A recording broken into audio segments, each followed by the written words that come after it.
Hello and welcome. You are listening to the Investor Lab, the auditory epicenter for passionate people seeking a life of freedom, choice, and abundance. And if you want to create a life of freedom, choice, and abundance, then it all starts up here in your head. And today, Gabby and I talk about how your beliefs become your reality, and specifically how you can define your beliefs, how you can become the best version of yourself, and how you can continuously shape that destiny for you, because all of the success that you want in life, everything that you seek to become, everything that you desire, all starts with having the right belief systems, because without the right belief systems, you cannot create the success that you want. So I hope this episode is impactful. If you want more content like this, please drop us an email to til@dashdot.com.au. My hope is that this will give you the tools that you need to become the best version of yourself. So without any further ado, let's get stuck right into it. I'll see you on the inside.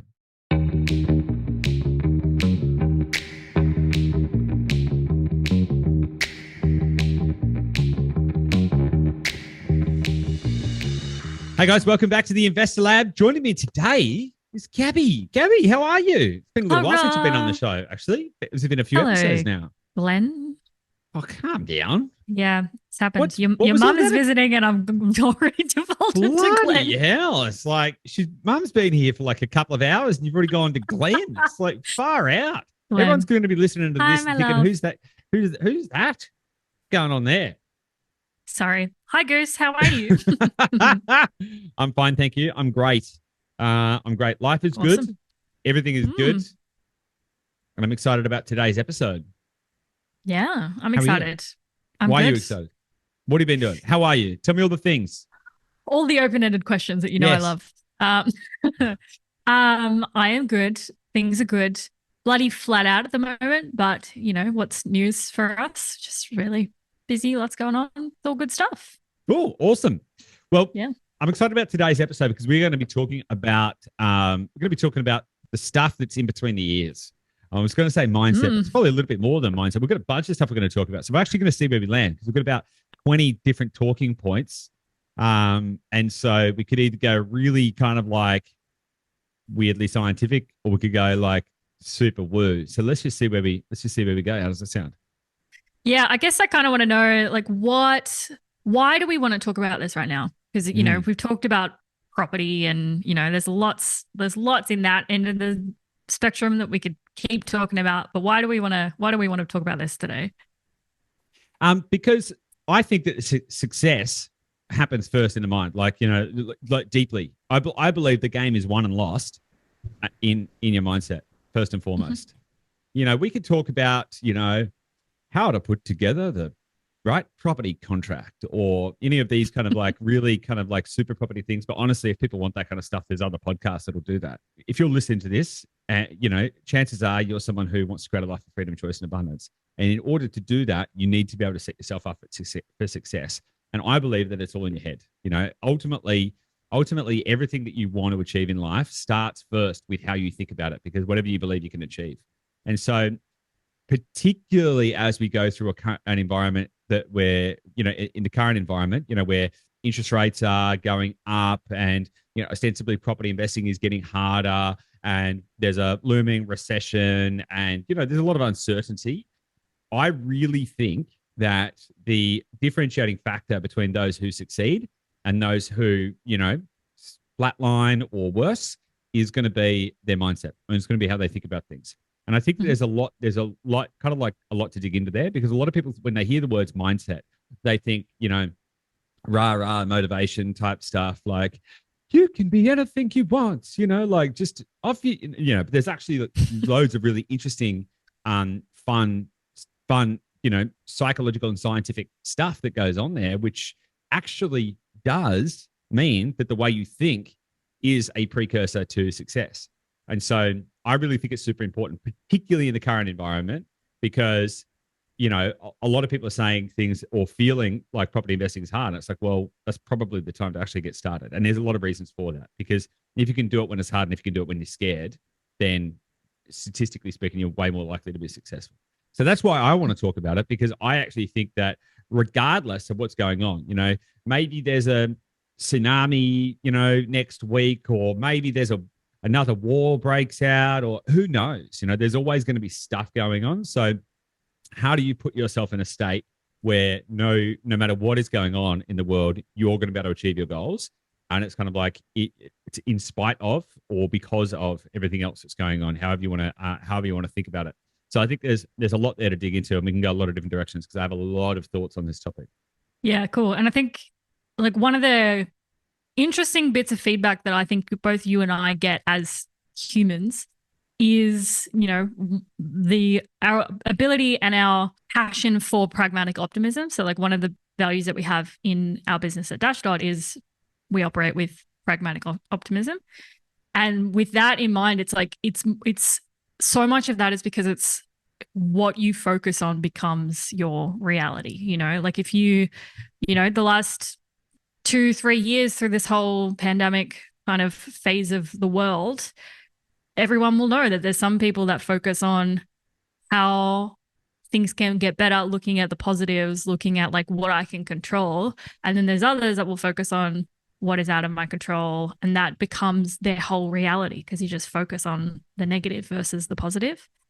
And, I think this is actually what plays into setting people up for success. It's about what are they focusing on? Are you focusing on what you can achieve, where you are going, what is in your control, what actually matters to you? Or are you focused on the external, feeling like what is happening to me as opposed to like what is happening for me or what I am controlling in my world? Yeah, I think that's a really good point you touched on. So I actually, just as you were talking, I wrote down to you and for you, and you actually just touched on it right there at the end. I think that's a really important thing to kind of touch on, that kind of psychology around there's always going to be stuff happening and there is no good or bad. There is nothing carries no situation, no events, no circumstance carries any emotion other than that with which we give it, right? So there is no good or bad. There's only what we decide that thing is. And so if you understand that, suffering is a choice that happens in between input and response, basically, right? And so you can choose to not suffer. You can choose to not be in pain. You can choose to not feel bad. You can choose to receive everything as a gift versus as a curse. And so understanding that kind of like psychology around how to reframe things that are happening for you, not to you, is a really, really interesting thing. And also an internal versus external locus of control. Because a lot of people will get to a state where they feel like, well, for example, I want to invest or I want to become wealthy, but there's these other things over here. Oh, but interest rates have gone up. Or, but I can't get a pay rise. Or, but so-and-so said that I'm an idiot. And so all of this kind of stuff is external locus of control. You're in effect, whenever you do anything like that, you're in effect saying, I would achieve the things that I want to achieve, or I would feel the way that I want to feel. However, there's an external stimulus that I am going to give more value to than myself. And I will say, because of that other thing, I can't have the thing that I want, which is specifically passing off control to things that, are probably just made up in your mind versus retaining control and having an internal locus of control and saying, okay, great. So interest rates have gone up. Fantastic. I wonder what this is giving me. What is this giving me the opportunity to do? Is this giving me the opportunity to think a little bit more strategically rather than just like, yeah, we'll buy properties and they will go up in value? Is it giving me the opportunity to become more skilled at my craft? Is it giving me the opportunity to practice more resilience? Is it giving me the opportunity to reassess and reaffirm if my goals really are my goals, right? Because when things are going really, really good, people tend to be pretty liberal with their goals, and also they're not that rock solid, right? When the wind is at your back and the sun is shining and the grass is growing, and it's like, I'm going to be a billionaire. But then when push comes to shove and when your back's against the wall, what actually matters? What actually is the thing that you actually want? And I see this a lot with investors and business owners, because when it all cooks down to it, they'll have some big aspirational goal when times are good. And then when times are tough, they're like, actually, you know what I want? I want time. I just want time. I'm good. I don't actually need the private jet. I don't need the supercar. I don't need to be able to, sail around the world in a super yacht. What I really want is I want time, and I'm quite happy to, and so really all of this stuff gives you an opportunity. Any of the challenges you face gives you an opportunity, and seeing those opportunities as a gift versus a versus something that's out to get you is a key to being able to transform your mindset to success. So I love that you brought that up. The idea of things happening to you, happening for you versus happening to you is a real key element in understanding, well, how am I going to behave in this environment? And is it moving me closer towards my goals? Yeah. And I think you touched on what suffering kind of is. It's that, how did you say, the gap between an action and your reaction? Suffering is a choice that happens in between input and response. Yeah, I like that, because I like to think of it as well as like suffering is denying what is. Like you're in denial of what is actually happening. So if something is happening in your reality, whatever that is, and if you don't like it, or it's not the way that you think it should be or what you had planned it to be, and if you are there going, no, this isn't how it should be, this isn't what I planned, this is out of my control, that's actually where suffering starts from. And so it's if you can just kind of accept, and again, this is that pragmatic optimism. It's like, okay, this is what is happening right now. How can I make the most of it? How can I focus on the next step moving forward? How can I keep this within something I can control relative to what is in my control? Because there is not too much that is actually in our control, but keeping that so that you don't cause yourself unnecessary suffering. Because I think that's, again, I think people have these plans, like setting goals is so important, but sometimes people set goals and then they get along the way and they're not making the progress that they thought they were, or that they thought they would be by this point. And so they get frustrated with themselves, and then they think, oh, I'm not as far along as I should be.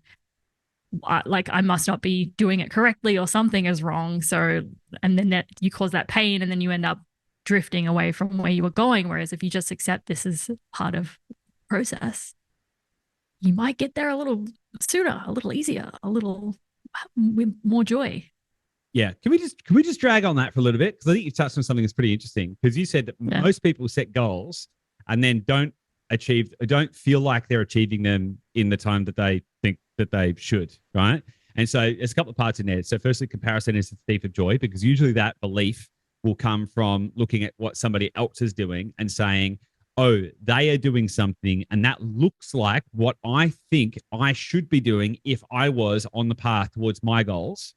And therefore, they are doing it and I am not. Therefore, I suck and I am not doing it as fast as I should be doing it, right? Mm-hmm. Which is really, really interesting, because if you knew what they had to do to get to where they've gotten to, would you really want their life? Usually the answer is no. Yeah. And usually you don't know what they've gone through, because the comparison is all, these days through social media, and you just see what people want to show because that's what they think. I'll just show the highlights. And so you don't actually see the whole process that goes into anyone's success. Nobody sees any of that, So it's easy to get caught in these comparisons and to feel bad about yourself because you're not what you think you should be doing or should have accomplished by now, because you're comparing to the wrong thing. Totally. And I think people forget the role that time plays in all of this as well. So there's a couple of things I want to anchor back to, to goals, because I think there's some really interesting stuff there. But I heard something the other day, and it was like, because Warren Buffett's like 93 years old, and it was a bit of a throwaway comment in a podcast I was listening to, but it's kind of stuck with me anyway. Somebody said that if he died 20 years ago or 30 years ago, we probably wouldn't even remember his name, because he's one of the world's richest people now. But all of that happened in the last 10, 15, 20 years, right? Don't get me wrong, he was significantly wealthy, but all of the doublings happened faster over time. And so usually it's just a factor of where you are on the journey versus where you think you should be on the journey. And that is just expectation. And expectation is not something that is going to really take you where you need to get to, right? Because just because you expect or want something doesn't mean that it's true, right? So being able to observe your environment and to just be in that space is actually going to allow you to be more calm with it. So I have a belief, right? I have a belief that the universe will give me everything that I want as fast as I want and in the volume I desire, as long as I believe and I'm open to receiving, right? So I'm going to say that again because it is really, really interesting. The universe will give me everything I want as fast as I want and in the volume I desire, as long as I believe and I'm open to receiving. Now, the key in that is that there's we can kind of dig into the kind of mechanics of that from a neuroplasticity and quantum physics perspective. But the challenge is most people don't actually stay aligned with what they want, right? and also don't believe that they can actually get it. Because belief is belief.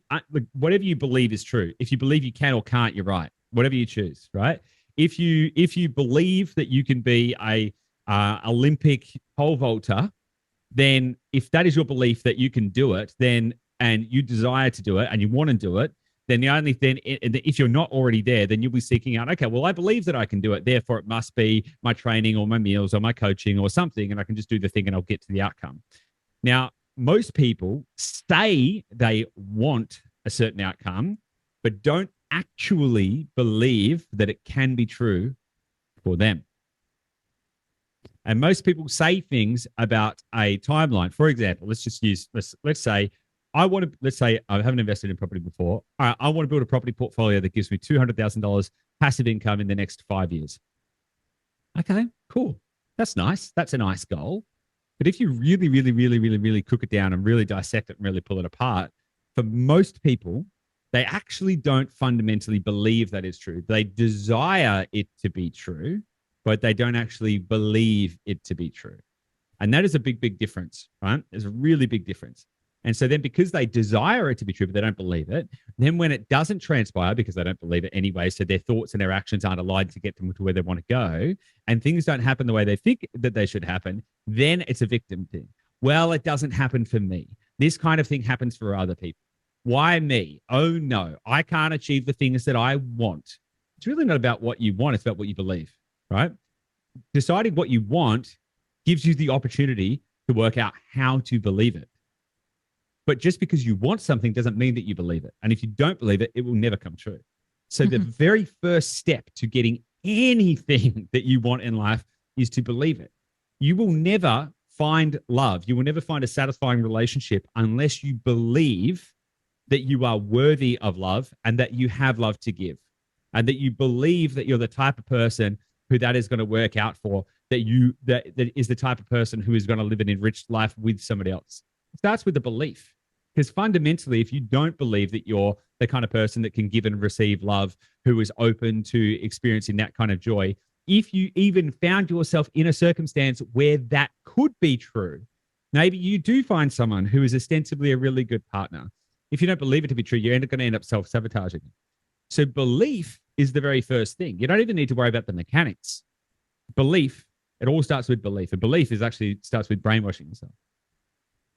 Yeah, absolutely. I think with that as well, it's there's belief, and then I think the next step is that identity. It's about actually owning people like me do things like this. Like I'm the kind of person who X. So, like what came to mind when you were talking about the relationship piece. It's like we pick up beliefs as we grow up through our lives based on the environments we're in. Parents do the best they can, but things rub off on you. You adopt things, you adopt beliefs, you adopt like a sense of identity through just your experience of being a human. And so my parents split when I was young, and I picked up like relationships are rare, and, you got to be independent, and you sort that, like look after yourself. And like a relationship was not really a stable thing that I saw myself having. And then, so I met you, and it was like, okay, this is cool. But I actually had to work through a lot of like, oh no, this is a safe relationship, and this is something steady, and I'm the kind of person who can have this. And I think once I worked through that stuff myself, it's like so much changed, because I was like, oh no, I'm the kind of person who has a stable partnership and a partner that I love, and we cherish each other, and like that is a stable thing. And then when you click that, then literally your reality changes, because the way I viewed the world was like, I'm in a good relationship and I have a partner, and like this is how my world is now, as opposed to like I'm this independent person and I happen to have this other person that I do things with, and like it's a very different reality. And then I think a similar thing happened to me like when we started a business. It's like when you're starting a business, so much imposter syndrome comes in with this stuff, because you're like you don't have those beliefs yet. You're initially going, oh, I'm this other person that's doing this thing that looks like I'm that kind of person, but I'm not. I'm really this other person. And someone someday is going to find me out as not being what I think I'm telling everyone I am, but someone's going to find me out one day. But it takes time, and it takes work, and it takes self-awareness actually to be like, Oh no, actually what I'm doing is the identity that I'm trying to achieve, you know? Like I'm here running a business. That means I'm a business person and accepting that the way that I do something just because it's not what I've seen, because what you see is not reality. You see other people sharing the highlights and you compare it with that. And just because it's that doesn't mean how I'm experiencing it, how I'm doing it means that it's any less valid or any less true. So it takes so much work to actually go, I'm that kind of person. Like that is my identity now. And a lot of the time, people don't ever actually get to that point because A, they don't have the clarity on the goals and what they're trying to achieve, but also they don't have those beliefs like you were talking about. They don't acknowledge the beliefs that are there that are holding them back. They don't realize that you have a different identity that is different to what you're trying to achieve, and that's what's actually stopping you. You know, when you stop paying attention to something and then you default to like, that's how I would have behaved in when I was 20, because then you default back to your old identity. So I think, yeah, absolutely, all the beliefs, so much goes into that people don't realize.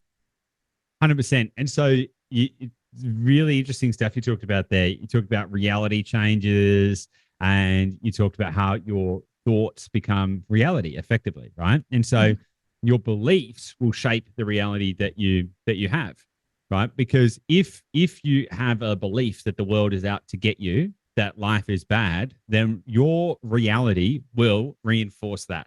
You will find all of the proof in your life to show you that that is true.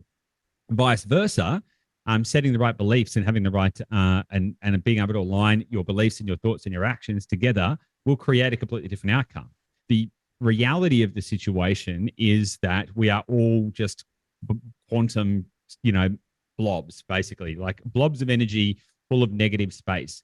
And there's specifically not a hell of a lot of difference between my flesh and my teeth and my fingers and the air in which I reside. There's like pretty much nothing that's different, right? So effectively all a big sea of atoms and quantum particles and all of this kind of stuff.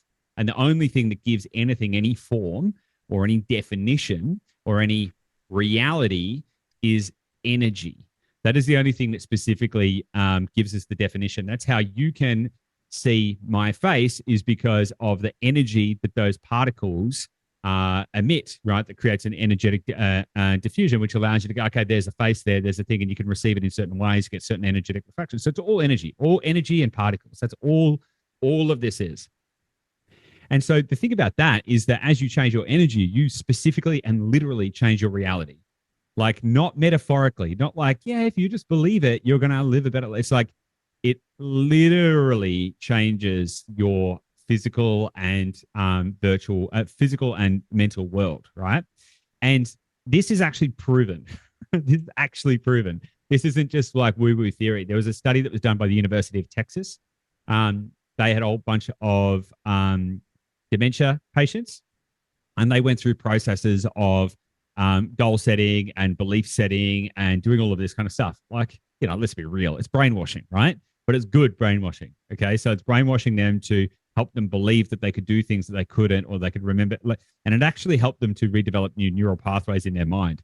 There's been studies with, I can't remember what the illness was, but there was muscular atrophy, like specific muscular atrophy in a whole bunch of patients. And they did a whole bunch of mindset exercises with these test group of patients where they said, we want you to imagine lifting weights every day versus actually lifting weights. And their muscles grew by 15% just by believing that they were doing it, by going through the right mental exercises. There's also an example of, I can't think it was back in the 70s. Tony Robbins talks about this all the time, but there was a bunch of basketballers, and they were shooting hoops, right? And so they broke them into three groups. One group trained every single day, all day, every single day for whatever it was, 2 weeks, shooting from the free throw line. One group did zero training, didn't pick up a basketball, but just practiced in their mind shooting from the free throw line and shooting hoops. And one did kind of like the normal amount of practice, right? And the group that trained every single day, all day, every single day for 2 weeks, and the group that didn't do any training but just did all in their mind performed basically the same. Right? Because there's not a specific difference if you can get the belief systems right. There's not actually a specific difference in how the reality maps out. And that's proven on a physiological and a psychological level. So then the question is then, how do you shape your beliefs?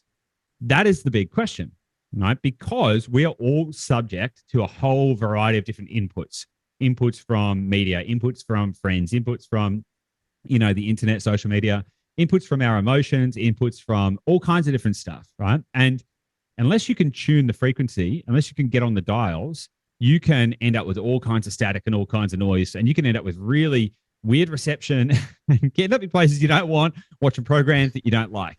And so the way to specifically and deliberately shape your beliefs and subsequently shape your reality is by, in effect, brainwashing yourself, right? And I use the term brainwashing because people think brainwashing is like something that happens in propaganda or whatever. But effectively, that's what you need to do to yourself, right? If you want to become the best version of yourself, you need to decide what the best version of yourself looks like, acts like, sounds like, performs like. What are their values? What are their attributes? Like all of that kind of stuff. Then you need to continuously reaffirm that to yourself. And how do you do that? The best way to do that is to write it down, or to have a process where you some people do it with vision boards, right? They create vision boards and then they spend time looking at their vision board every single day. And the amount of stories about people who have created vision boards and then accidentally woke up one day and realized they had everything on their vision board. All of this stuff happens, right? Me personally, I write it down. Like I literally just write down all the stuff, right? I just write it down, write it down. And the one thing that has been proven to be true in my life is that it all comes true. Caveat being, you have to believe the time frame. You actually have to believe it, right? Because if you don't believe it, it won't come true. Which is why the phrase that I said earlier, that the universe will give me everything I want as fast as I want in the volume I desire, all I have to do is believe and be open to receiving. Because if I write down one morning, I'm going to earn $10 million in personal income in the next 12 months, if I don't believe that, I might desire that, but if I don't believe that, and that's something you've really got to scratch. That's not one level deep. That's 7 levels deep. You really got to scratch that. If I fully believe it, and fully believe it to be true, there's a 99.9% chance that it'll happen, because my reticular activating system will kick into gear and steer all of my activities in the direction of making that true. But if I don't fully believe it, then there's a crack and it won't happen. But it doesn't have to be all about money and wealth. It can just be about, who do I want to become? Am I the type of person who lives X kind of life? And the easier it is for you to believe, the faster you'll achieve it. That's a little catch too. So you don't have to have big audacious things and go, shit, how do I convince myself to believe this huge monstrous outcome? You can actually create a tapestry of beliefs that will stitch together to create the life that you want. Cool. Yeah. I think with the belief piece, you were saying like you have to, if you write out the vision, you have to be able to believe what you're writing as well. Otherwise, there's no point. And the stories that you were sharing about, you have to kind of visualize it, because your body actually doesn't know the difference between if something is really happening or if you are just imagining it. Like that's why dreams can feel so real, because your body in that, you are somewhere else, but your body is feeling that experience as though it is real. And that's kind of where this visualization, these, people come in and talk about visualizing. It's because this is how you kind of rewire your beliefs. It's you need to like fast forward to what you are trying to achieve and actually in your body experience what it would feel like to have achieved that. And if you can continuously repeat that into yourself, then your body just knows that as your truth. Like that becomes what your life is. And then, like you said, the reticular activating system starts to actually put that into play now, where it goes, oh, you're actually a really fit person. So you're going to start behaving like a fit person now. And then you start, like, that's how it comes back in, because your body starts doing behaviors and doing things that align with that future vision, because you have tricked it to think, this is how I am now.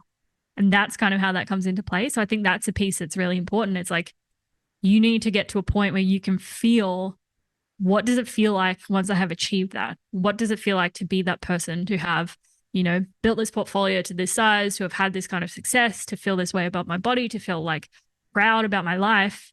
What does that actually feel like once I've achieved that? And getting really comfortable with those feelings, because it's like once you unlock those feelings, because I know sometimes people write down goals and you just kind of write them, you go through the motions and you write them down. But it's when you actually take the time to pause and actually feel, that's, you can feel it kind of unlock. And if you can imagine, just keep doing that over and over again, like that's how you can change your reality, really. 100%. And so I'll just expand on that, because sometimes setting big goals, you might not, like, part of the belief thing is a really, really hard part in it, right? It's a big part in it. So how do you develop the belief, which is kind of what you're talking about? How do you develop the belief? Okay, so let's just say that your goal is to be a multimillionaire, right? Then you would need to, and you might be like, well, I don't know how to be a multimillionaire. So then in order for you to work out how that can be true for you, and for you to be able to believe that that can be true for you, you have to then start to then work on their identity. Okay, well, how would a multimillionaire think? How would a multimillionaire behave? Could I behave in those ways? Could I emulate those attributes?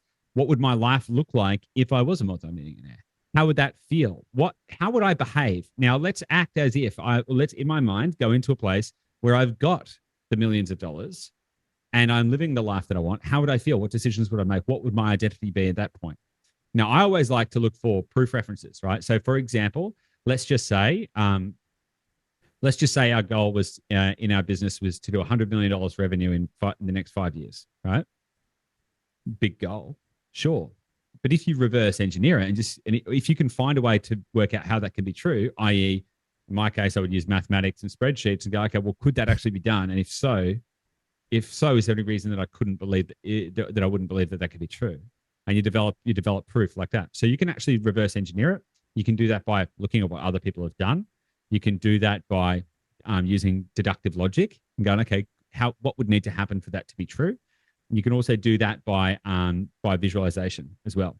So, for example, if my goal was to have a sprawling clifftop mansion with a private beach, well, then in order for me to get there, I would need to be able to visualize my life inside that mansion. I would need to be able to, in my mind, go and experience a day going down to that private beach and swimming there, and the joy that I feel knowing that I can just go back into my beautiful home and watch the sunset. And all. You have to be able to explore all that. And Joe Dispenza actually talks about this. It's living future memories, right? So you've effectively got to be able to create future memories and be able to go into that place, because to your point, the brain can't differentiate between a dream, an actual memory, or a created future memory.